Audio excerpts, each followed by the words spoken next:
आज चाहिँ मैले कटहरको सब्जी बनाउँदैछु छिटो सजिलो बन्ने तरिकाले।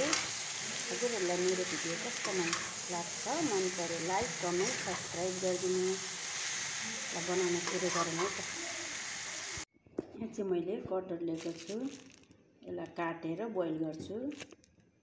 यता चाहिँ मैले बोइल गरे 2 सिटी लाएर यस्तो सेपमा काटेको। यता चाहिँ मैले कराई बसालिसकेँ, तेल पनि राखेँ। यसमा अब तेजपत्ता ल्याङ स्मेल राख्छु, सँगसँगै 2टा ठुलो मिठो प्याज राख्छु।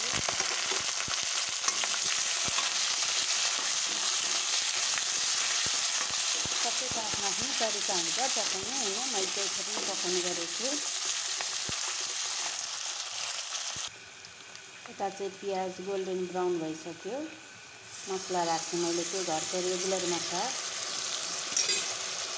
अदुवा लसुनको पेस्ट, जिरा धनिया, रेड चिली पाउडर, तेजपात,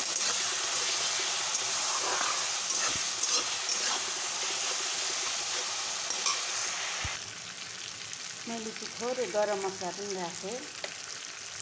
मैले सुकेको खुर्सानी पनि 2टा राखेको छु। गोलभेडा राखेँ 2टा। गोलभेडा कतिले राख्नुहुन्छ कतिले राख्नुहुन्न, मैले चाहिँ राख्ने गरेको छु। अब यसलाई मजाले मसलालाई पकाउँछु।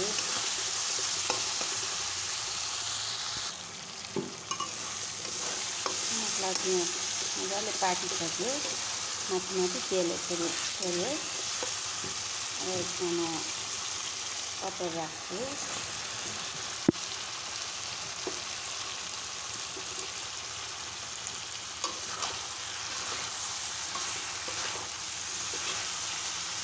एकदमै मिठो हुन्छ कटहर, मलाई चाहिँ मिठै लाग्छ। कटहर सिजन अनुसार खानु पनि पर्यो होइन, सिजन छ अहिले।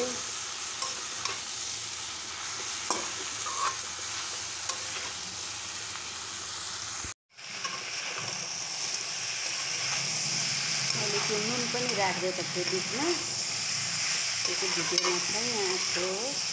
कटहर पनि पाकिसक्यो सजिलो तरिकाले, एकदम छिटै बन्छ। काट्न मात्र अलिक टाइम लाग्ने हो।